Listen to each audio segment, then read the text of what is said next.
Alright, today on the table I have the Rossi break action 410 shotgun. Now this is one of the older Rossi models, and I recommend you get one of the older Rossi models, because all the newer ones, for some reason, will throw a big old mechanical safety on it.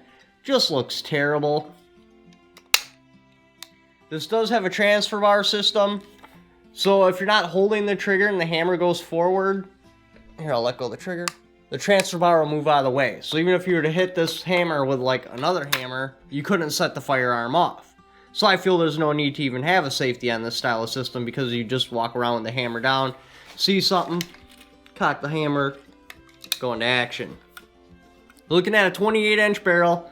The wood on it seems okay. The finishing on it's kind of something you could redo yourself, especially where you'll be finding one of these used, so they're probably going to be like way under $200, maybe even under $100. The butt pad doesn't have the best fit. As you can see, it hangs over right there, So if you really want it to look nice, you're going to have to put some work into it.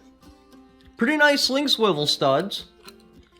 Now this isn't a youth model. This does have your standard length of pull of 14 inches.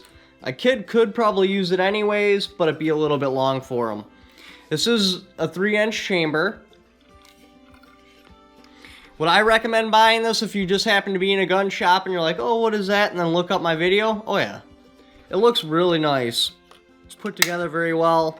Everything seems to function just fine. And it doesn't have that big old nasty mechanical safety on it.